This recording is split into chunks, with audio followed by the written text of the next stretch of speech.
Welcome to All Pro Football Data. My name is Jim Coburn, and today's episode we're talking about the Baltimore Ravens 2024 NFL Draft Class based on data, production, athleticism, other statistical factors are what we're going to be looking at today to see how well the Ravens did based on prior performances. Now, to learn more about the stuff that I do, you can check out my channel. I did a top 50 prospects video a little while back that kind of goes into more depth in terms of the correlations for the data stuff that I do. But the bottom line is we're going to look at all their data. So stay tuned until the end of the video where I reveal how the Ravens graded out in this particular draft class.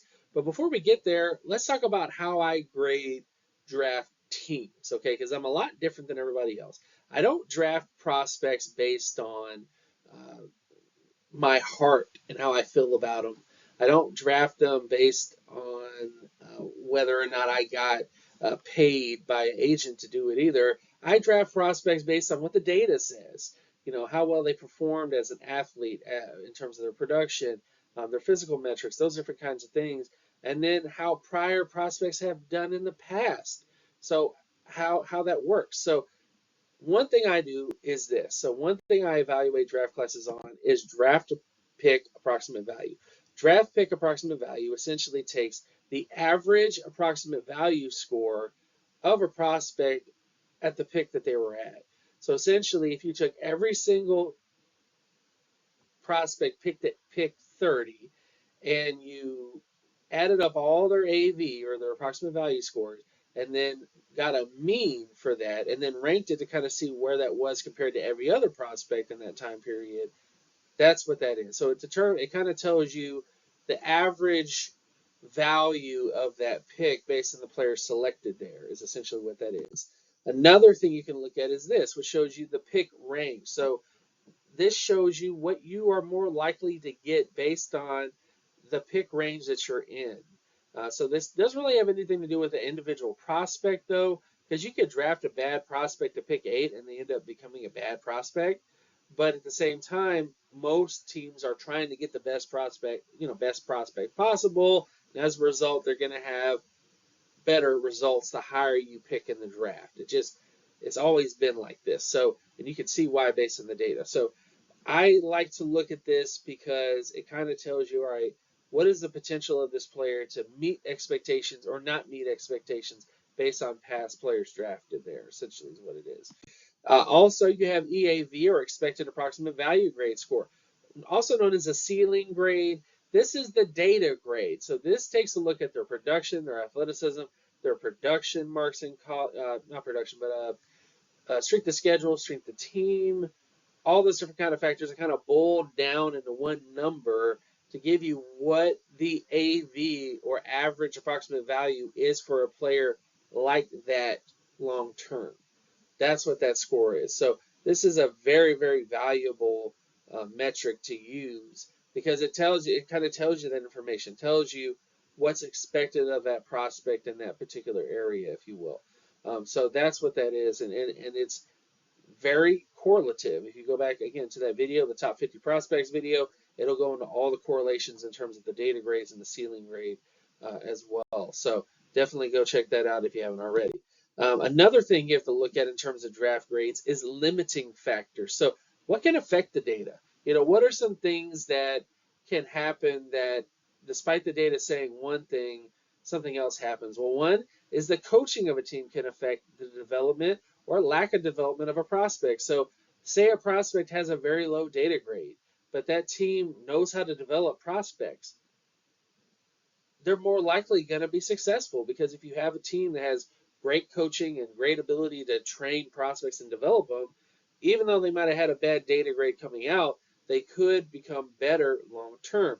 Josh Allen, Tyreek Hill, I mean, the list goes on. There's a lot of NFL players that did not have the best data grades coming out, but they went to the right team with the right coaching staff that was able to get the most out of them and actually get them over the hump to really make a lot of progress in terms of their development. So that's one thing that can limit the effectiveness of data grades. Another thing, the publicity of the media market can have an influence on the perception of a prospect, leading to inflated grades. So this just deals with how much the media loves a player, because you definitely will have instances where players get name recognition, and name recognition can take you a long way. Even as you start to decline and regress in your actual play, people still think of that name and go, okay, he's great. When in reality, he may not be as great as he used to be because he's older now. So you kind of have to factor those things in as well. Unforeseen injuries, this is a big one too, can lead to inconsistent outcomes. So if a prospect is perpetually injured, they may have been a great college football prospect, but because they're injured, they're not getting on the field. They're not giving the team any value because they're injured all the time. That's definitely something to look at there. The psychological and mental makeup can also affect NFL outcomes. This is like the Johnny Manziel metric, if you will. I don't have a Johnny Manziel metric, but I think there should be one invented to kind of look at, okay, what is expected of a prospect like this if you in those situations. So in terms of mentally, are they mentally prepared for the NFL? Do they have addictive personalities that might affect things? Those are things that definitely can affect draft status. And of course, you have substitution bias, which allows for the possibility that coaches switch from higher costing prospects to lower cost but lower quality prospects. So, for example, the Kansas City Chiefs traded Tyreek Hill. Did they want to trade Tyreek Hill? Probably not, but they couldn't afford it. You would have had too much on their salary cap, and they would have to break up a lot of portions of their roster. So what do? They drafted a bunch of different wide receivers. Rashee Rice. They drafted the player out of Western Michigan. I forgot his name, but he'll come to me. Sky Moore. So they drafted those prospects. Now, are those prospects as good as Tyreek Hill? No, they're not, but they're cheaper. So you're going to have situations like that where a prospect will be drafted because of that fact. So they may not be the best prospect, but because of the situation where you have to start somebody, they're going to get some playing time. They're going to put up some value points that they might not have or should have got just because of the situation that they were in. So that's another limiting factor as well.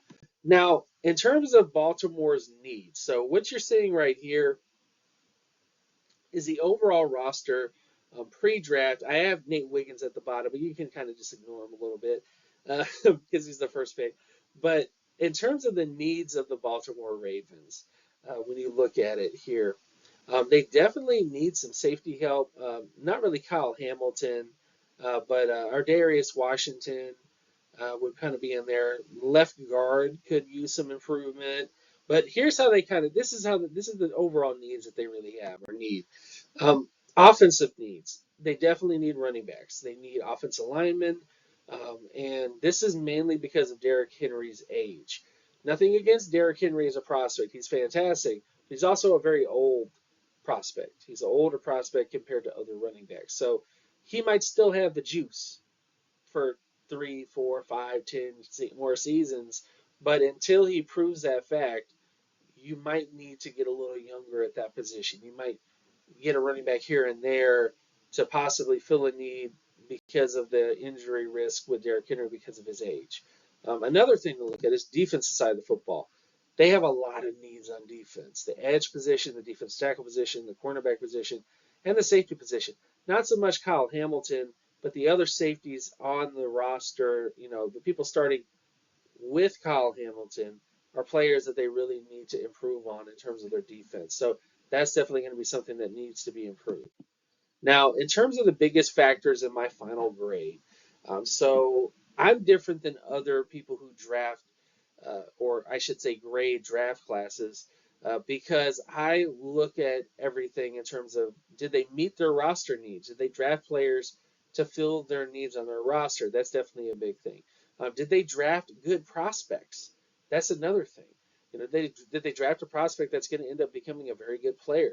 That's another factor to consider in terms of grading draft classes. And also, did they draft prospects that have the data potential to outperform their draft status?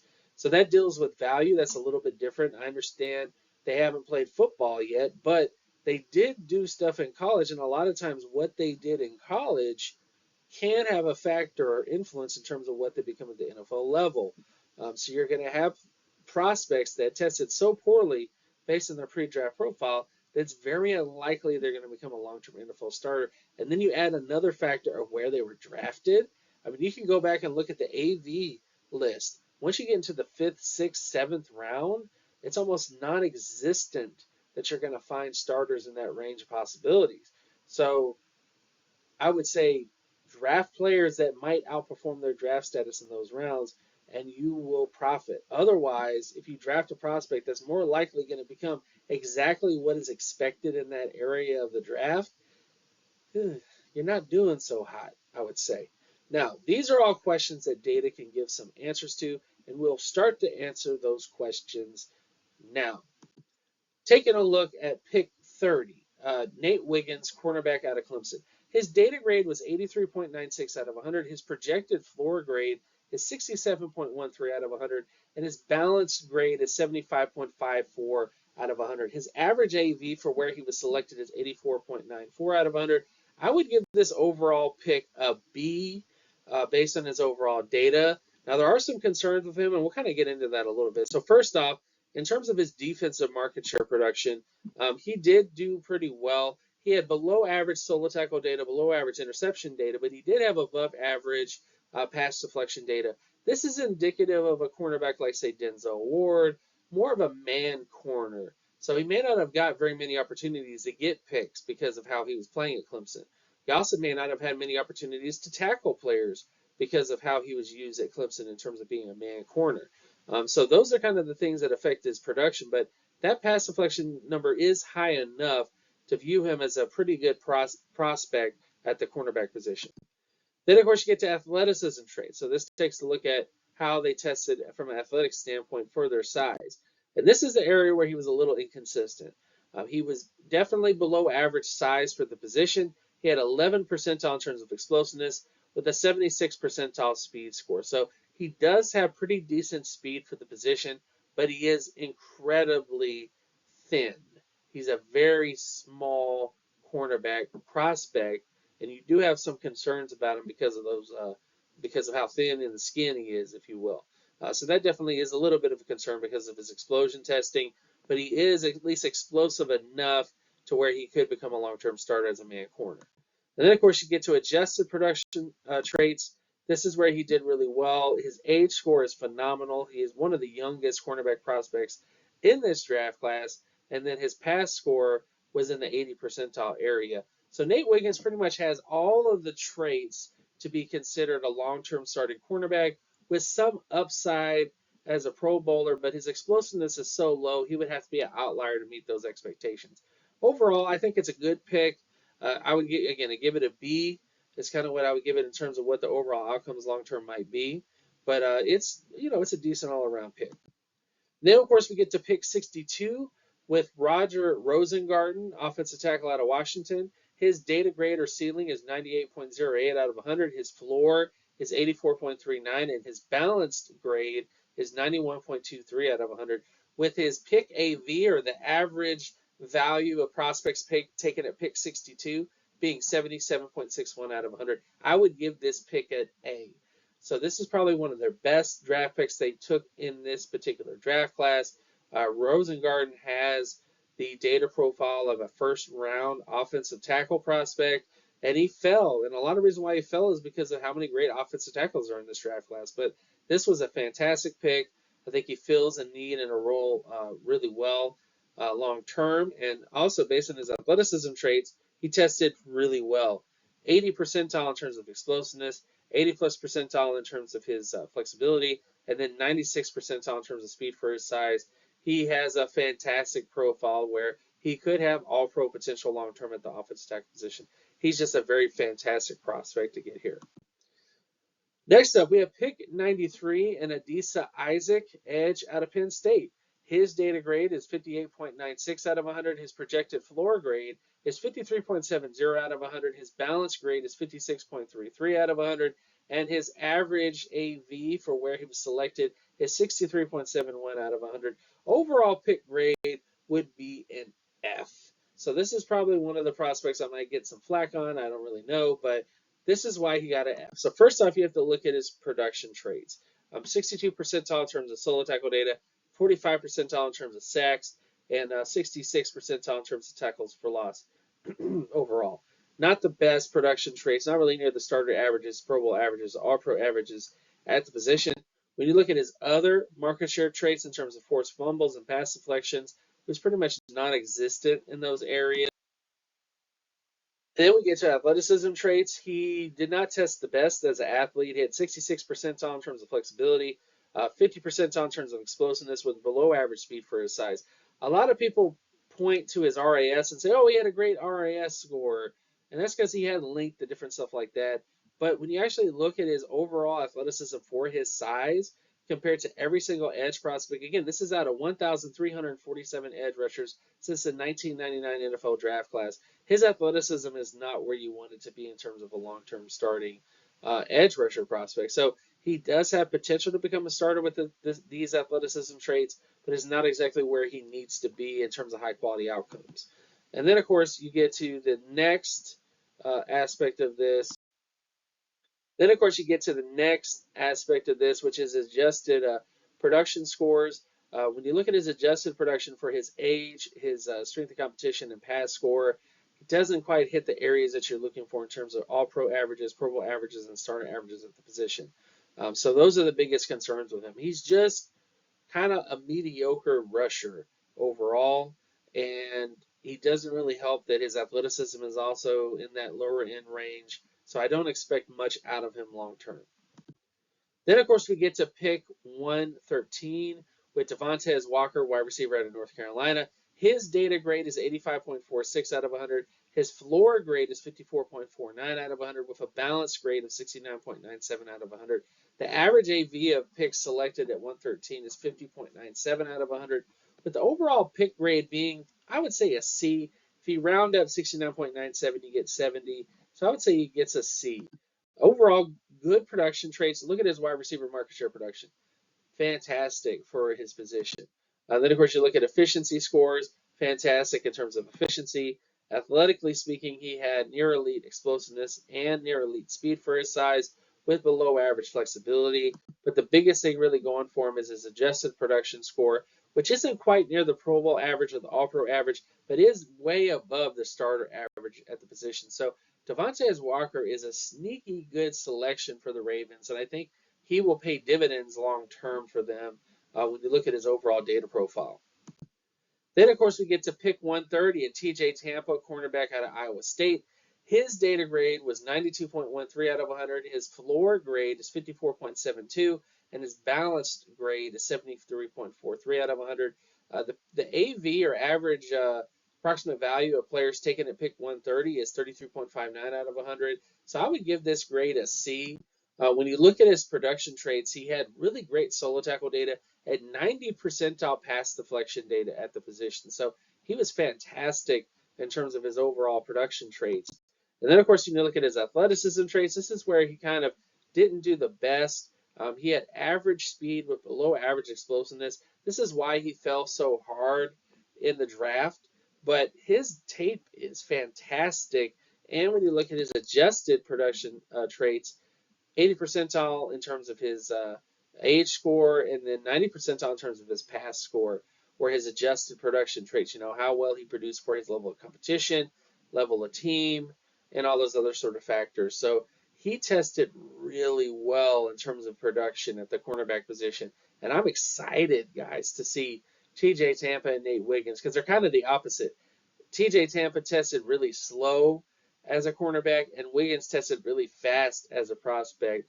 So, but I'm really excited to kind of see what happens with this. I really am a big fan of TJ Tampa, and I hope him the best, and I hope he definitely can outperform these metrics because he does have that potential based on his overall data. Then, of course, you get to pick 165 with Rasheen Ali, running back out of Marshall. His data grade is 70.34 out of 100. His floor grade is 38.10 with a balanced grade of 54.22 out of 100. Average AV would be 46.79 out of 100, and his overall pick grade would be an F. So why is it an F? Well, first off, when you look at his production traits, he had decent production, a decent touchdown score in the 90 plus percentile range. But when you look at his efficiency scores, he had below average yards per touch and below average yards per reception, which is not where you kind of want him to be, especially from a lower level competition. Marshall being not really in the SEC, I guess is the best way to put it. And then, of course, you look at his athleticism traits, did not really have any testing, but this is what his estimated speed score would be based on NFLDraftScout.com. And then when you look at his adjusted production scores, this is why he's so low. Doesn't quite hit the starter averages, Pro Bowl averages, all pro averages when you look at his age and his overall production for his age. So not the best selection here in terms of running backs for the Ravens. But they did need a running back. As I stated before, they did have a need at the running back position. So they filled that need, but it wasn't the right player, is the best way to put it. Then, of course, we get to pick 218 with Devin Leary, quarterback out of Kentucky. His data grade or ceiling is 32.31 out of 100. Projected floor grade is 21.13. Balance grade is 26.72. And his pick AV is 13.13. Overall pick grade would be an F. This was a very surprising pick for them to take Devin Leary from Kentucky. They already have a quarterback, obviously, in Lamar Jackson. And he kind of has a type that backs him up. And I don't really see Devin Leary as a player to really back up Lamar Jackson. I mean, I might be wrong, but overall, his data grade wasn't really that impressive. Taking a look at his mobile quarterback score, he is the opposite of a mobile quarterback in many ways. He does have a good TD percentage, but he's kind of average in terms of his overall data as a mobile quarterback. And then when you get to his efficiency scores, 86 percentile in terms of his BQS and 55 percentile in terms of his career passing efficiency scores. That's not where you want that to be overall for him. He is a late round flyer quarterback prospect, but I think there were better ones in this draft class they could have went with. Then, of course, you get to pick 228 and Nick Semak, offensive center from Michigan State. This is actually one of their better picks, and he was a 7th rounder. His data grade or ceiling is 83.37. His projected floor grade is 38.12, and his balance grade is 60.75 out of 100. The average AV for prospects taken at pick 228 is 2.13 out of 100. Overall pick grade, I would give a D. That's mainly because of where he was drafted at. The likelihood he'll become a starter is very low. But when you look at his athleticism traits, he did have a very decent, above average athleticism score, and he does have good metrics overall in terms of his physical measurements at the position. So I do like him from that kind of perspective. Then we get to the last pick for the Ravens, and pick 250, and Kane, safety from Purdue. Data grade would be 74.69 out of 100. Floor grade 38.04. Balance grade would be 56.37. And the average AV for where he was selected is 6.56 out of 100. Overall pick grade would be an F here. Now, he does have good production traits, but he's a little inconsistent. 90 percentile in terms of solo tackle production, 20 percentile in terms of interception production, and 90 percentile in terms of pass deflection. So he's really good at getting pass deflections, really good at getting tackles, not so much in terms of getting picks. When you look at his athleticism testing, he did have near elite explosiveness with above average speed and above average flexibility for his size. Those are a little bit of a concern, but definitely has sort of a strong safety profile, athletically speaking. And then when you look at his adjusted production traits, his age is a little below, not really below average, but not exactly the ideal area you want it to be. And then, of course, when you look at his pass score, that area is in the 80 percentile, near the 80 percentile area. So he is decent from that kind of perspective. Moving to the final grade here, I would give the Ravens a C. Did they meet their roster needs? Yes. Did they draft good prospects? Yes. Did they draft prospects that have the data potential to outperform their status? Yes. The Ravens had the 16th best draft class this year based on talent, value, and the number of potential starters based on data. This class, though, does not have any elite data talents, but it could end up becoming decent if they develop. And that's the biggest thing with the Ravens, is even if they don't take the best prospects from a data perspective, they have this potential on their team to develop them into something interesting. So the Ravens consistently are able to bring prospects in, coach them up, train them, develop them, and turn them into decent prospects long term. So despite the fact that this may not have been the best class data-wise, I think they will get the most out of them as much as possible. So I'm excited to see what the Ravens do. This is definitely a very interesting class. It was very defensive heavy, and I think the defense for the Ravens does need that improvement there. But I'm excited about it. I really hope they do well. And with that said, check out my Patreon page at patreon.com/jcoburn to learn more about the work that I do. Also, check out my ex formerly known as Twitter account at Geometrics, and like, comment, and subscribe, and comment in the section below. Did you like the Ravens draft class? Did you like it? Did you hate it? What would you rate it? And also, I would like to thank you guys so much for watching, and I'll see you guys in the next episode. Peace.